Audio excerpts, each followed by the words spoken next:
secret, pour que le Dieu qui est en secret vous donne ce que vous avez besoin. Je vais prier, bien-aimé. Seigneur, et Seigneur de gloire et de logique, dont ta parole est vérité. Car tu as dit, Seigneur, dans ta parole, que tu es le chemin, la vie et la vérité. Et nul ne vient au Père que par toi, Seigneur. Voilà pourquoi ce matin, que cette vie que tu viens de nous accorder en ce lieu, moi, mes bien-aimés et mes frères, je te dis merci parce que, Seigneur, ce que tu viens de manifester ce matin, c'est extraordinaire dans le monde, mais chez toi, c'est facile. Parce que, Seigneur Jésus, la joie qui est dans moi, c'est une joie qui déborde. Je sais que même le ciel et la terre dans la joie de ce que tu as rassemblé encore tes bien-aimés en ce lieu pour communier d'un commun accord. Car c'est ce que tu dis dans ta parole, qu'il y avait un frère, un père qui avait deux fils. Le plus jeune dit à son père que Seigneur, donne-moi la part qui me revient. Mais Seigneur, ici, il ne s'agit pas de la part, mais il s'agit, Seigneur, des compréhensions du monde. Mais voilà pourquoi je te dis merci ce matin, que tu as touché le cœur de mon frère et le cœur de ma soeur, car tu dis dans ta parole que vos plans ne sont pas mes plans et vos idées ne sont pas mes idées. Ce matin, je te demande, Seigneur, pardon à mon frère. Je demande pardon à ma soeur. Pardon, Seigneur, à tous ceux qui ont offensé. Parce que, Seigneur, de manière où ils sont partis, peut-être dans leur cœur, ils avaient, Seigneur Jésus, des réticences ou des regrets. Seigneur, ce matin, je demande pardon à toi, à eux, pour te dire que, Seigneur, tu es le Dieu de gloire. Car te repentir, c'est le meilleur des choses. Je reconnais mes fautes, car nul n'est parfait devant toi. Voilà pourquoi j'ai levé ma main pour te dire, Seigneur, de la même manière que nous respirons, c'est la même manière que nous commençons des œuvres, Seigneur. Ce matin, je demande pardon à mon frère, je demande pardon à ma soeur, et eux aussi, Seigneur, qu'ils puissent me pardonner, parce que, Seigneur, c'était un commun accord que nous étions en ce lieu. Mais, Seigneur, le monde nous a séparés. Et voilà pourquoi tu as besoin, Seigneur, de récupérer ton monde, Père. Car tu as dit dans ta vie que nul n'est parfait. Seigneur, quand vous viendrez à moi, vous devrez abandonner, Seigneur, vos bien-aimés. Voilà pourquoi ce matin, la joie du cœur et la joie qui est dans le ciel, car tu as dit quand même dans ta parole de Dieu que, Seigneur, il y a une joie dans le ciel lorsqu'il y a un seul pécheur qui se répand. Ce matin, il ne s'agit pas de repentance, mais il s'agit, Seigneur, de retrouvailles présentes. Les amours. L'amour éternel s'est manifesté dans le cœur de mes bien-aimés. Et voilà pourquoi qu'ils soient bénis. Que l'homme lève nos yeux, la frère, qui a manifesté cela. Que tu as touché, Seigneur. Que la grâce, Seigneur, lui sur la mort. Et que l'amour de Dieu tombe en lui. Afin qu'il reçoive la grâce. Afin que, Seigneur, la bénédiction retombe dans sa famille, dans ses biens, dans ses revenus. Afin que, Seigneur, le nom de Jésus soit glorifié. Père, ce matin, que la grâce tombe sur tout le monde. Car quiconque écoute ces paroles de ce matin soit dans une joie. Et que si quelqu'un était malade, avait un regret, avait un problème, qu'il soit guéri au nom puissant de Jésus. Parce que tu as dit que par le sang de Jésus, tu as purifié, tu as sanctifié, tu as honoré tout ce qui était en peu. Et que les membres qui étaient brisés soient restaurés au nom puissant de Jésus. J'ai ainsi prié et que la parole de Dieu soit glorifiée au nom puissant de Jésus. Et nous disons Amen. Amen.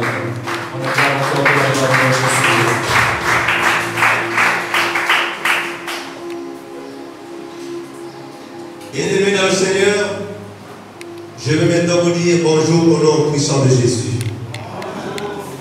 Car la joie qui est dans mon cœur dépasse même le mot qu'on appelle joie. Si vous l'ouvrez la Bible dans Luc 15, vous allez lire l'enfant qui avait demandé ses biens pour aller faire ce qu'il veut. C'est dans Luc 15, vous allez voir. Et quand il est parti, il a dissipé tout ce qu'il avait. Il ne s'agit pas de vous, mais je parle de manière que la Bible nous enseigne qu'un enfant, lorsqu'il part, quand il revient, son père est dans la joie. Même si Seigneur pour un jour de jour. Alléluia. Mais les jaloux ne seront pas contents. Parce qu'un jaloux ne veut jamais qu'il y ait la paix. Mais la paix, c'est Jésus-Christ. Alléluia. Que le Seigneur vous bénisse tous. Tout ce que vous bénissez dans vos bien-aimés, dans votre travail, dans ce que vous entreprenez, dans vos champs, dans tout, que vous soyez bénis. Seigneur, voilà pourquoi Dieu nous a dit, l'amour dépasse toutes choses. L'amour c'est Jésus, l'amour c'est Dieu.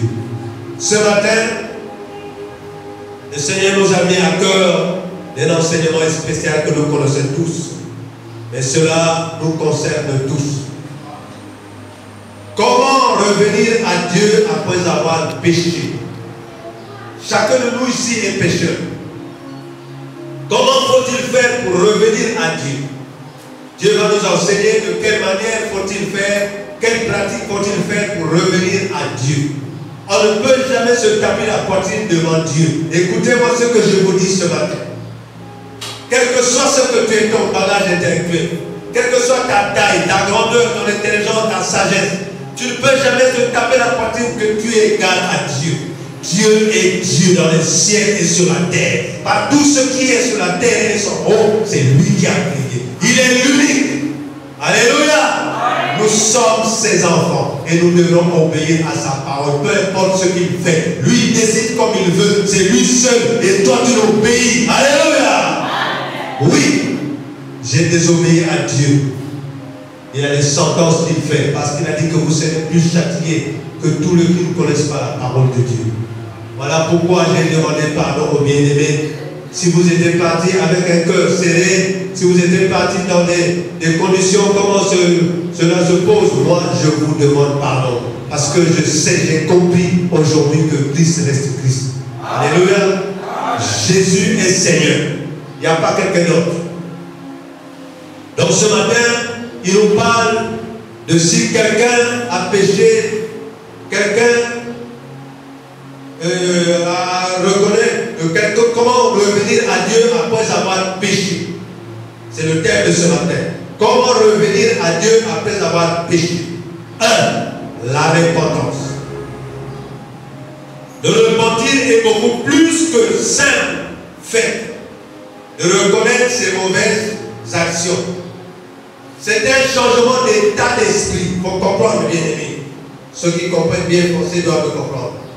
Et le cœur qui nous donne une nouvelle vision et de Dieu afin de nous repentir dans ce monde que nous vivons. Alléluia.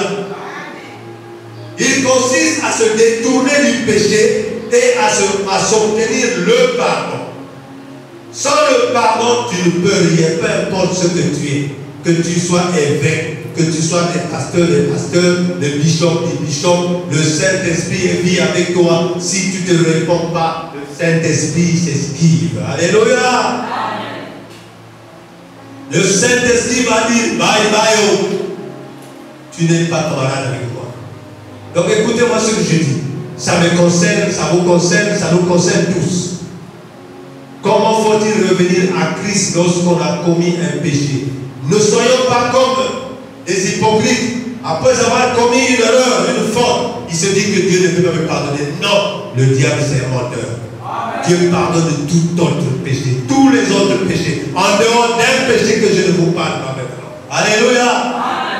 Tout ce que tu as fait, tout ce que tu as fait de mauvais, tu as injuré, tu as fait. Dieu, quand tu dis Seigneur, je reconnais avoir mal fait, Dieu te ramène dans sa maison. Comme si c'était un enfant qui a fouillé, te ramène à la main avec tendresse et douceur dans sa maison. Alléluia. Est-ce que vous comprenez ce que je vous dis? Je suis rien, je suis qu'un homme. J'ai été choisi par Christ comme vous avez été choisi par Christ. Mais je voulais vous demander que vous compreniez le sens de cet enseignement. Lorsque quelqu'un se perd dans le sens de ne plus connaître Dieu parce qu'il a commis un péché, c'est faux. Dis au Seigneur, j'ai péché. Mais tu expliques clairement le péché, comment ça s'est passé. Et Jésus t'ouvre les mains, il doit t'embrasser pour te ramener chez lui. Alléluia. Amen. Oui. Il ne faut pas se dire que Dieu ne va pas m'écouter. C'est le diable qui t'influence. Alors, il y a une seule condition. Nous tous, nous sommes ici. Vous devez comprendre, mes bien-aimés, pourquoi nous sommes ici. C'est pour que ton nom soit écrit là. Ton nom doit être écrit là-haut, sur le livre, dans le livre de la vie. Ah, c'est la bagarre de tout un chacun. Je m'en fiche de ce que tu sois, pasteur, évêque, évangéliste, machin, comment on l'appelle. Mais ce qui est important, c'est que ton nom soit écrit dans le livre de vie. Alléluia. Nous allons prendre quand même un verset pour nous fortifier.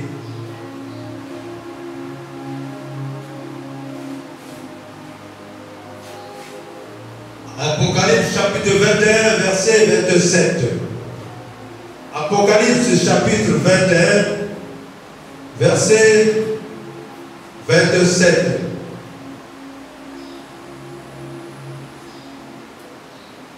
Apocalypse chapitre 21, verset 27.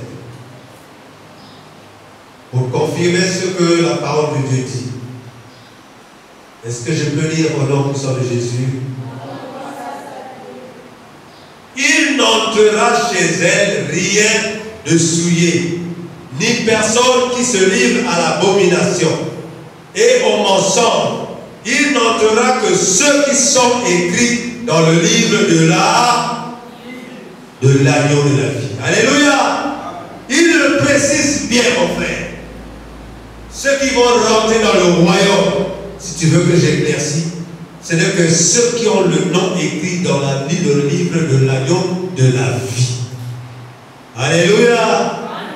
C'est ceux qui ont respecté la parole de Dieu. Honorer même.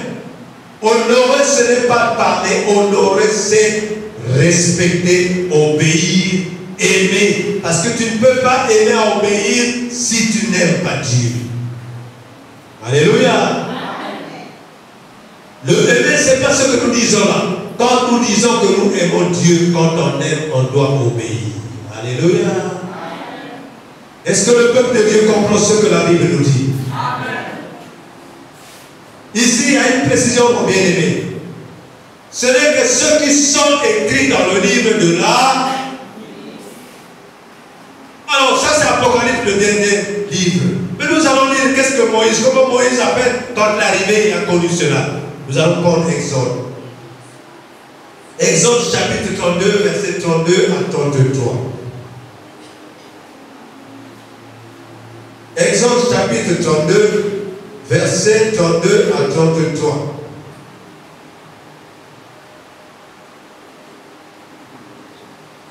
C'est la page 99. Pour ceux qui ont des portables, c'est ça.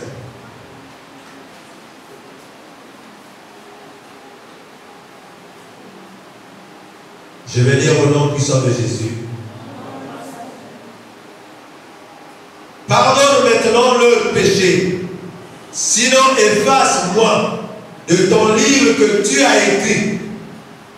L'Éternel dit à Moïse, c'est celui qui a péché contre moi que j'efface de mon livre. Est-ce que quelqu'un peut dire amen? Amen. Nous pouvons être nombreux, nous pouvons être beaucoup même à l'église, nous pouvons être même une multitude, nous pouvons prêcher 50 fois. Mais le Seigneur ne va que pardonner ceux qui reconnaissent avoir mal à... Oh, que le Seigneur bénisse le peuple de Dieu. Oui, j'entends parler d'autres personnes dans la vie. Mais nous étions nombreux, non? Mais même si nous étions nombreux, à la police doit désigner chacun membre, qu'est-ce qu'il a fait, qu'est-ce qu'il a fait. Et selon ce que tu as fait, ce sera la sentence que tu as fait. Alléluia.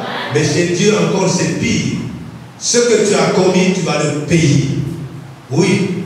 Ne pensez jamais que parce que tu es pasteur, tu es évêque, tu es quoi, tu n'auras pas. Dieu n'a pas besoin de ce titre.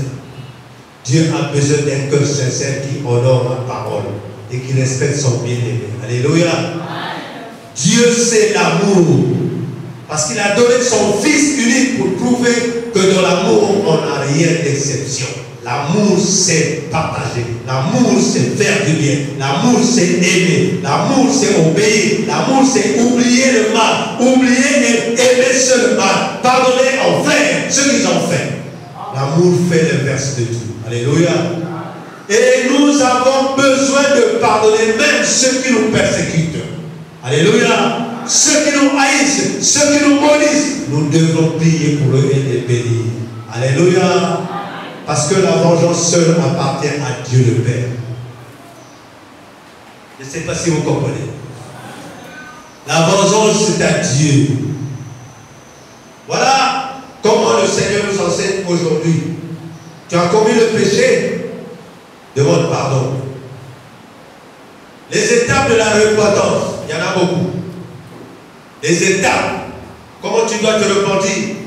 Celui qui s'est repenti de ce péché est pardonné. Quel que soit ce que tu as fait, quel que soit ce que tu as commis, Dieu nous dit que je pardonne à tous les péchés, en dehors de celui qui blasphème le Saint-Esprit. La parole de Dieu est claire et très très simple. Le repentir a beaucoup d'aspects suivant ce que vous avez fait. Le premier aspect, c'est la foi en notre Céleste Père. Alléluia. Et la foi en Jésus. En se repentant parce que tu crois en Père Céleste et tu crois en Jésus-Christ. Comment peux-tu te repentir sans croire à quelqu'un? C'est ça, le Père Céleste, c'est celui qui a envoyé Jésus-Christ, qui nous a appris toutes choses. Parce que nous ne pouvons aller au Père qu'en passant par Jésus-Christ. Alléluia. Est-ce que Dieu bien-aimé, tu es en train de comprendre que tout péché se pardonne? Oui.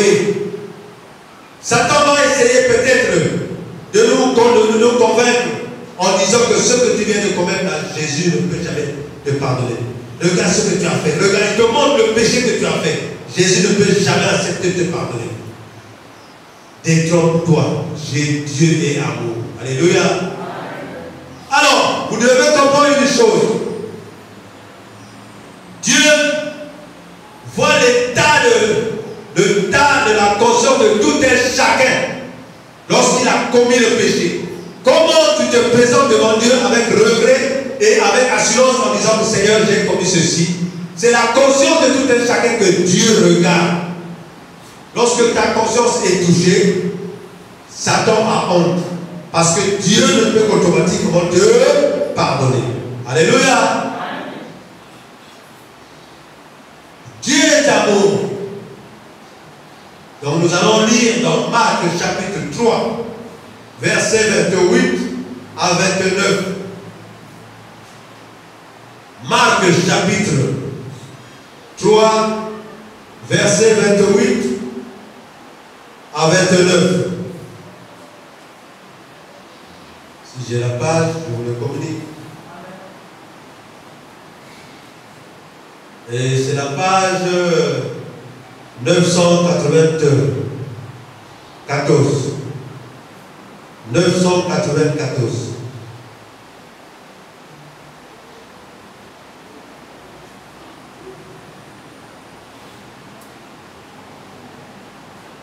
Marc chapitre 3, verset 28 à 29. Est-ce qu'on peut lire au nom puissant de Jésus? Je vais dire, je vous le dis en vérité, tous les péchés seront pardonnés aux fils des hommes et les blasphèmes qu'ils auront proférés. Mais quiconque blasphémera contre le Saint-Esprit n'obtiendra jamais de pardon. Il est coupable d'un péché éternel. Est-ce que quelqu'un peut dire amen? Ah! Nous allons maintenant comprendre quel est ce type de blasphème là que l'homme doit faire. Blasphémer, c'est ne pas croire à ce que Dieu te dit. Quand tu ouvres la Bible, tu ne crois pas. Tout ce que tu lis, tu ne crois pas. Tout ce que Dieu a créé, tu ne crois pas. D'abord, tu ne crois même pas si Dieu existe. Alléluia. Est-ce que vous comprenez le blasphème du Saint-Esprit? Tout ce que tu vois, tu ne crois pas. Donc c'est comme Thomas a failli être condamné. Thomas avait dit, tant que je ne toucherai pas du doigt, je ne croirai pas. Et quand au même moment qu'il parle cela, Jésus apparaît au milieu d'eux. Après avoir la porte fermée, tout fermé, Jésus apparaît. Et il dit, Thomas, viens mettre ton doigt ici. Et Thomas a cru parce qu'il a touché là où il y avait la pointe du couteau. Et la plaie y était encore. Alléluia. Et c'est là qu'il a sauvé. Sinon Thomas devait aller en enfer. Alléluia. Tu écoutes la parole de mon bien-aimé, crois. Si tu crois, tes péchés sont pardonnés. Mais quand tu ne crois pas, tu as une grosse pierre dans ton cœur. La grosse pierre, c'est ce qu'il a dit. Ceux qui se répandent, c'est ceux qui ont un cœur de chair. Le cœur de chair, c'est un cœur qui est moelleux. C'est vous-même qui avez souvent, quand on vous donne un pain beurré, saucisson, l'ail et tout, vous dites que c'est moelleux quand vous mangez. Oui ou non? Vous mettez dans la bouche et lorsque vous mâchez, vous sentez un plaisir qui ne peut pas se déterminer. C'est toi, ta gorge et ton ventre qui avez ce plaisir. Alléluia. Oui, je parle de ce qui est simple dans la vie. Un pain, on a appelé le beurre, c'est pas pasteurisé comme vous voulez. Mais dans les autres saucissons, je ne sais pas. Il y a des saucissons, des noms. Vous connaissez les saucissons. Alléluia. Et puis en plus, on vous met du montage ou quoi comme vous voulez. Vous savez, vous les jeunes, comment manger. Et maintenant, vous avez tenu avec une main très forte, comme si on voulait arracher le pain. Tu es seul, mais tu tiens le pain très fort. Pourquoi? Ah, voilà. Vous êtes tous seuls. Et en train de manger. Mais la manière dont vous avez tenu le pain, c'est comme vous bagarrez avec quelqu'un. Vous êtes tous seuls. Vous comprenez cet amour que vous manifestez devant votre pain. C'est cet amour que vous devez manifester lorsque vous commettez un péché. Manifestez ce grand amour devant Christ. Vous dites, Seigneur, j'ai combien de péchés. Voilà, vous allez comme ça. Pardonne-moi. Mais détaillez le péché, ne murmure pas. Détaille-le. Et si même le frère est loué en France, appelle-le, demande pardon. Alléluia. C'est comme ça qu'on se fait pardonner. Voilà pourquoi Dieu ici nous dit dans Marc, tous péchés seront pardonnés. Donc aujourd'hui, mon bien-aimé, toi qui as combien de péchés, qui as un péché, qui se dit que maintenant Dieu ne va me pardonner, détrompe-toi. Dieu est à.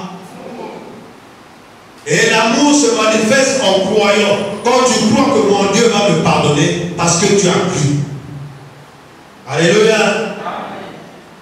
Vous devez comprendre une chose. Dieu respecte la conscience de chacun. Donc la question n'est pas tout du côté de Dieu, mais de celui de l'homme. Voilà. Puisque Dieu pardonne tous les péchés, lorsque tu reconnais. Mais la question est chez toi, qui a des doutes dans ton cœur? Est-ce que mon péché là, Dieu m'a pardonné? Est-ce que Dieu m'a pardonné? Alors quand tu te poses mille et une questions, tu n'es plus pardonné. Lorsque tu as dit que Seigneur, pardonne-moi, Jésus a effacé. Il a effacé, c'est écrit dans, je pense que Colossiens, il a effacé avec son sang. Tu ne reconnais plus rien. Dieu a effacé ton péché. Alléluia. Amen. Et continue à aller à l'avant. Bien-aimé, c'est comme moi je viens de vous dire, pardonnez, c'est comme je vous ai pardonné. De manière que je pense à ce qui s'était passé. Nous sommes devenus des frères encore en Christ, comme avant ou après. Parce que ce qui s'était passé, c'est le diable comment tromper les gens. Alléluia. Toi, pour tromper ton mari, tu ne regardes pas ton mari, mais le diable se présente avec une autre face. Et il te trompe. Et pareil pour un homme.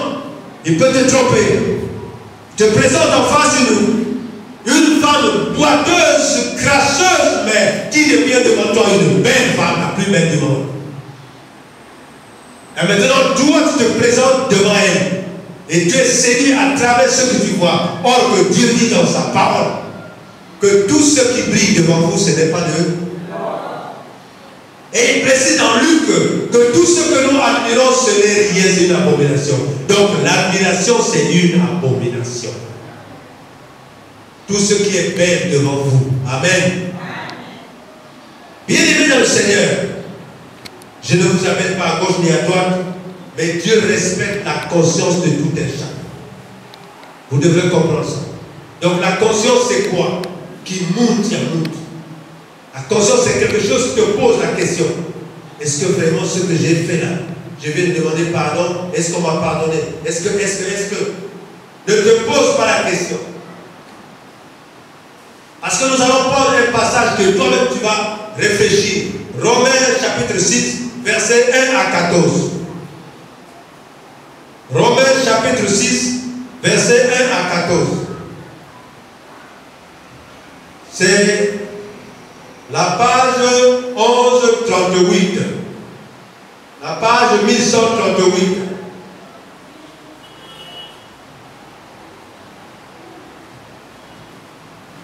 Romains chapitre 6, versets 1 à 14.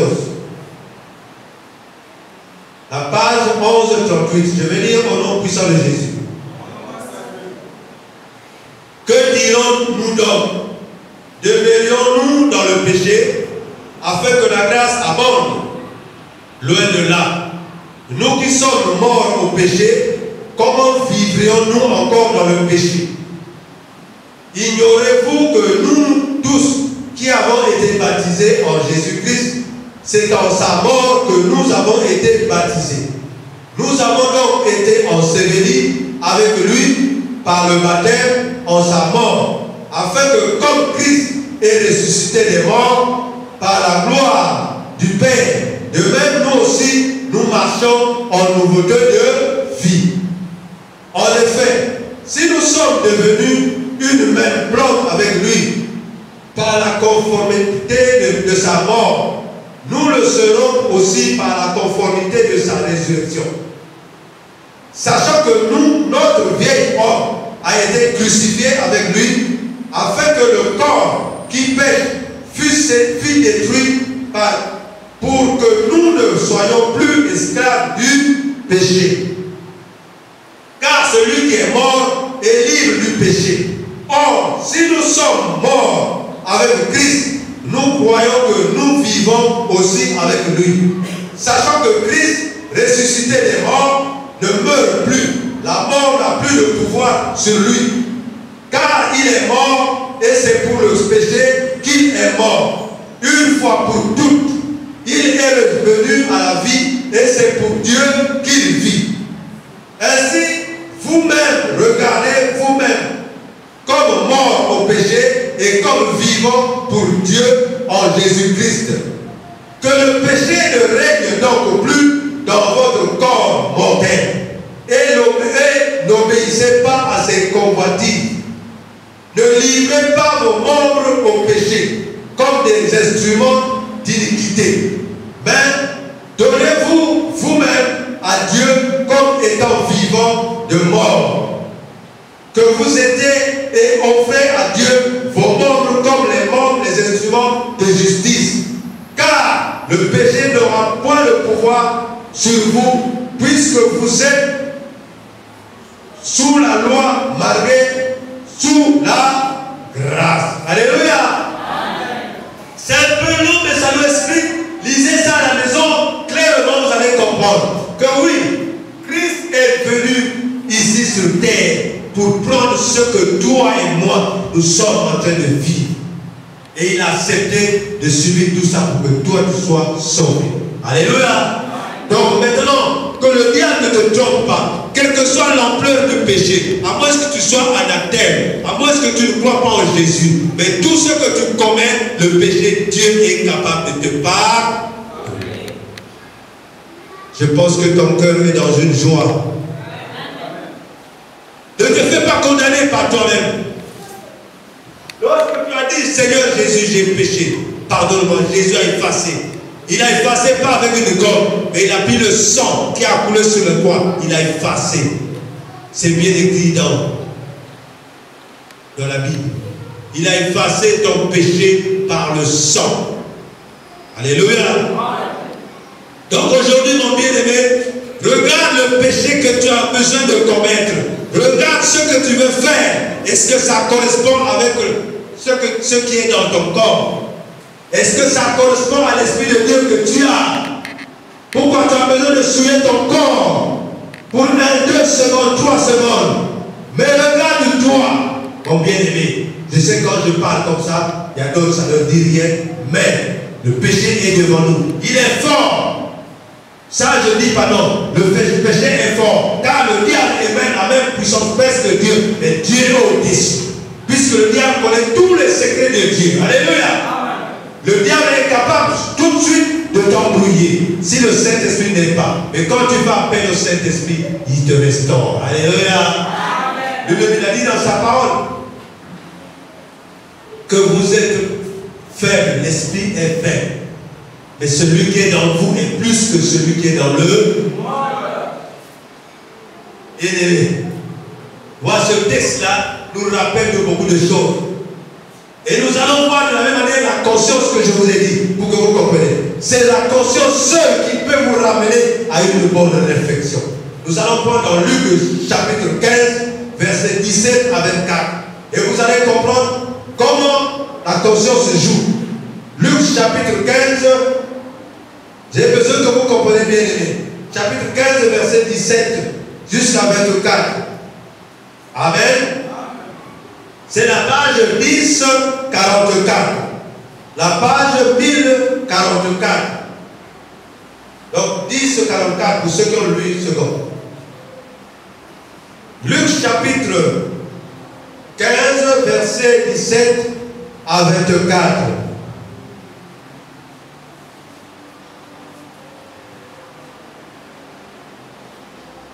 Je vais dire au nom puissant de Jésus. Étant rentré en lui-même, il se dit, combien de mercenaires chez mon père ont du pain en abondance, et moi ici, je meurs de faim. Je fais d'abord une pause. Alors, donc la conscience, c'est ce que je vous dis, rentrer dans soi-même. Il y a beaucoup de sœurs et de frères qui souffrent dans ce monde parce qu'ils ne sont pas encore rentrés dans eux-mêmes. Alléluia. Même si ta grande sœur n'est jamais mariée, ton frère n'est jamais travaillé, tu rentres dans toi-même, tu peux créer avec l'aide de Dieu quelque chose que Dieu va te faire prospérer. Alléluia. Mais quand tu te dis dans toi-même, nous sommes comme ça, la grande sœur n'est pas mariée, la belle sœur n'est pas mariée, moi aussi, non. Donc tu es en train de mépriser la gloire de Dieu. Or Dieu dit, ceux qui viennent à moi, je vais leur manifester la gloire d'eux pour leur prouver que je suis vivant. Est-ce que quelqu'un peut dire Amen? Amen. Oui, Dieu est vivant. Tout ce que tu as comme difficulté, c'est une école devant Dieu. Est-ce que quelqu'un peut dire Amen? Parce que si tu ne penses pas, tu ne passes pas par une épreuve de Dieu, comment vas-tu te manifester que tu es un serviteur, tu es un chrétien ou serviteur de Dieu? Il faut que tu passes par le bateau là. Oui, je vais vous donner un exemple. Alors, nous avons souvent allé quelque part. Oh non, le grand-père est sorcier, l'oncle est sorcier. Alors, je vous donne l'histoire de Noé. Lorsque Dieu a dit à Noé, tu feras rentrer toute espèce d'animal, toute espèce d'oiseau, toute espèce de serpent, toute espèce de tout ce qui vit dans le bateau. Est-ce qu'il n'y avait pas la méchanceté? Le bourreau n'était pas? Le caïman n'était pas? Il n'y avait pas de lion? Alors, donc la gloire de Dieu se manifeste en toutes choses. C'est ce que je vous dis, mon frère. Peu importe ce qui se passe dans ta vie, va voir ton sorcier, dis le bonjour. Alléluia. Noé a rassemblé sans poser la question. Il est parti devant la forêt. Tous ceux qui étaient humbles venaient. Les lions les faisaient rentrer. Et il les prenait, il soulevait même pour faire rentrer. Bon, il n'y avait pas la société, il n'y avait pas la méchanceté. Il prenait les lions, il le fait aider pour l'escalier. Il monte. Alors le caïman, qui n'avait pas encore mangé, il le tenait, il vient, il le fait rentrer. Et alors la vipère, bien aimé, tu dois te mettre dans la tête ce que tu penses. Un tel est mauvais, un tel est mauvais. Dieu n'est pas mauvais, toi aussi tu n'es pas mauvais. Alléluia. L'Esprit de Dieu qui l'a mis dans toi n'est pas mauvais. Mais c'est les pensées démoniaques qui sont dans toi qui sont bons. L'amour ne voit pas le mal. L'amour pardonne tout.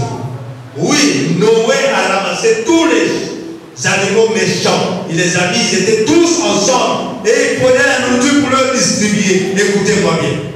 Quand il était l'heure, Noé prenait l'herbe, la viande pour donner au caïman. Pourquoi on n'a pas mordu? C'est ce qu'un homme doit avoir dans la tête. Donc Dieu est exceptionnel. Là où il y a la méchanceté, Dieu dit non. Pas mon fils, ne touchez pas à mes rois. C'est ça cette phrase. Alléluia. Oh, Jésus est merveilleux. Ne touchez pas à mes rois. Bien aimé, je veux lire. Pour que vous compreniez, j'ai déjà lu peut-être, mais j'ai lu une partie. La petite partie. Luc chapitre 15, j'ai déjà lu 17. Je vais lire à 18. Je me leverai, j'irai vers mon Père, et je lui dirai, mon Père, j'ai péché contre le ciel et contre toi. Je ne suis plus digne d'être appelé ton fils. Traite-moi comme l'un de tes mercenaires. Et il se leva et il alla vers son père. Comme il était encore loin, son père le vit et lui fut émis de compassion. Il courut, se jeta à son cou et le baisa. Le fils lui dit, mon père, j'ai péché contre le ciel et contre toi. Je ne suis plus digne d'être appelé ton fils. Mais le père dit à ses serviteurs, apportez vite la plus belle robe et l'on en revêtit. Mettez-lui un anneau au cou, au doigt et les souliers aux pieds. Amenez le veau gras et tuez-le. Mangeons et réjouissez-vous. Car mon fils, que voici était mort, il est revenu à la vie. Il était perdu, il est retrouvé. Ils commencèrent à se réjouir. Amen. Alors, mais quand vous allez lire en bas, il y a toujours Satan qui utilise quelqu'un d'autre. Et le frère aîné n'était pas d'accord. Alléluia. Et cela, c'est naturel. C'est naturel, mon bien-aimé. Il faut qu'il y ait le mal. Quand il y a le bien, il y a toujours le mal. Mais celui qui domine, c'est le bien. Alléluia. Parce que Jésus, c'est le bien. Donc, le mal qui est dans toi, si tu invoques Jésus, Seigneur, chasse dans moi le mal. Il chasse, il met le bien. Le frère n'était pas d'accord. Alors, aujourd'hui, vous comprenez, mon bien-aimé, la conscience, c'est ce que Jésus a dit. Jésus ne joue que par rapport à la conscience de tout un chacun. Quand ta conscience te touche, tu dis que je laisse, je ne veux plus faire ça. Voilà, Dieu maintenant vient à son secours, il envoie ton ange, son ange pour t'aider. Est-ce que vous comprenez ce que je dis? Lorsque tu as cette volonté, c'est là où Dieu veut t'aider. Mais si dans ton esprit, tu t'en fiches, tu ne crois pas, tu dis, est-ce que vraiment, voilà ce que les gens posent.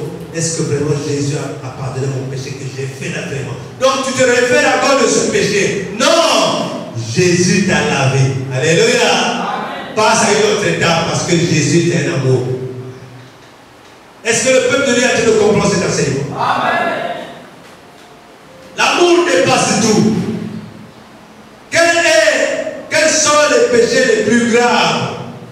Qui connaît un des péchés pour me dire s'il peut connaître? Les péchés les plus graves, qui peut connaître quelques-uns? Ils sont la haine de Dieu, l'infidélité et le désespoir. C'est les péchés qui sont plus dangereux dans ce monde. Dites-moi, l'infidélité, expliquez-moi l'infidélité, c'est quoi? Qu'est-ce qu'on appelle l'infidélité? Oui, il y a que les femmes, d'accord, tu as raison. Ça fait partie de l'infidélité aussi, c'est bon. C'est juste, non, il a raison.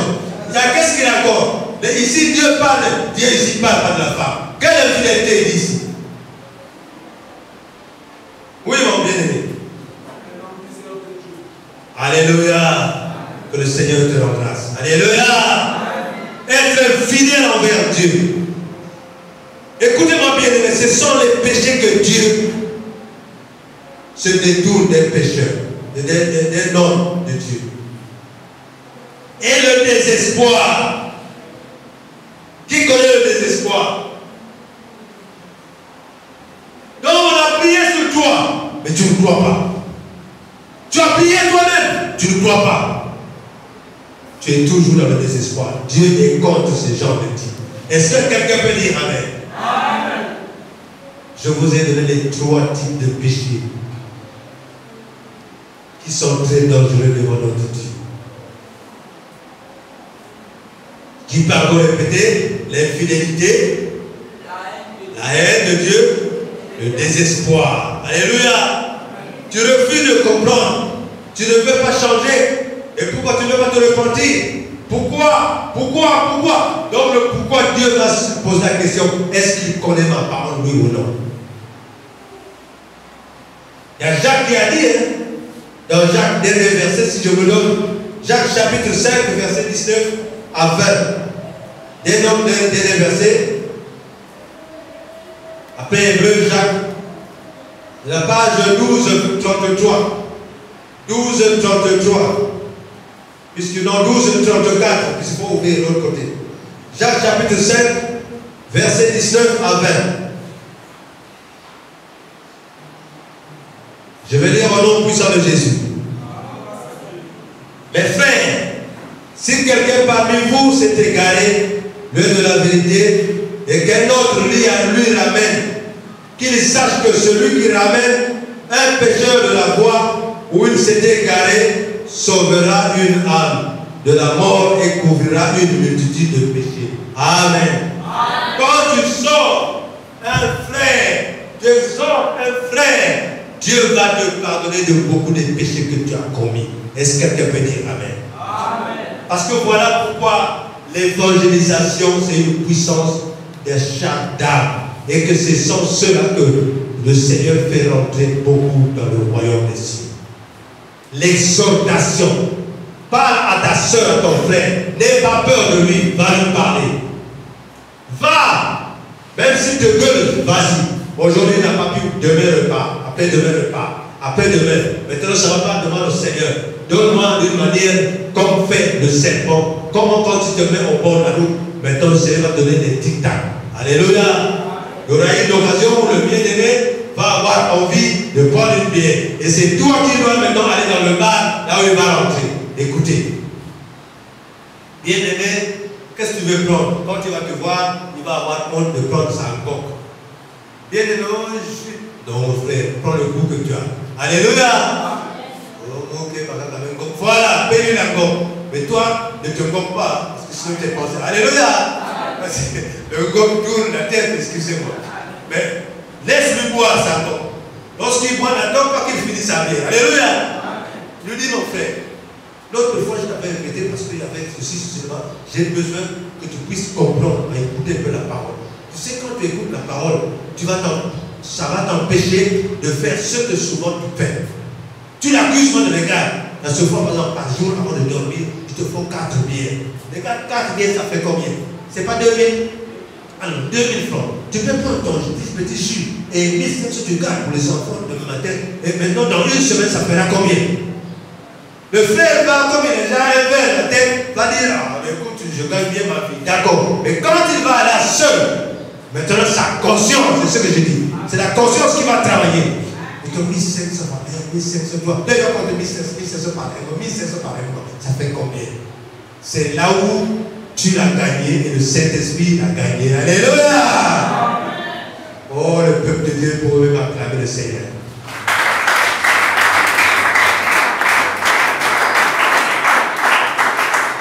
Jésus est merveilleux, il est bon. Il est bon. Il dit ce n'est que lui avec la conscience qu'il touche. Il fait référence au registre de ce qu'il a écrit dans sa parole. Toi, quand tu te répands, quand tu reconnais tes erreurs et tu t'enlèves, tu effaces tes erreurs, tes péchés, lui, automatiquement, il efface avec le sang et il écrit ton nom avec le sang dans le livre de la vie. Que le Seigneur bénisse tout un chacun qui a écouté cette parole. Donc aujourd'hui, tu n'es plus esclave du péché qui te fait vivre. Même si ton mari, ta femme te traite d'un pécheur, Jésus-Christ te dit que tu es un véritable enfant de Dieu. Alléluia. Que le Seigneur bénisse tous. Au nom de Jésus. Je vais prier. Père de gloire, donc tu as créé le ciel et la terre. Et tu as dit dans ta parole que tout passe, mais la parole de Dieu ne passe pas. Seigneur, ce que tu viens de nous enseigner nous a révélé nos miracles. Nous a mémorisé, Seigneur, car notre conscience a pris, Seigneur, l'ampleur de comprendre de ce qui est bon, ce qui n'est pas mauvais. Seigneur, c'est toi le créateur du ciel et la terre. Tu as créé mon frère et ma soeur. Son cœur et tout ce qui est dans son cœur, c'est à toi. Père, coordonne et ordonne. Que le Saint-Esprit touche tout un chacun. De la même manière que nous sommes retrouvés en ce lieu, fasse que cette harmonie s'attache en cœur, afin que Seigneur Jésus, ceux qui viennent de toi. Car tu as dit que nos plans ne sont pas tes plans, mais tes plans sont tes propres plans. Manifeste ta puissance, que ce que tu as prévu, Seigneur, se réalise selon ta volonté. Seigneur, merci à toi. Gloire, honneur à toi, au nom puissant de Jésus. Et nous te disons Amen. On acclame notre Dieu.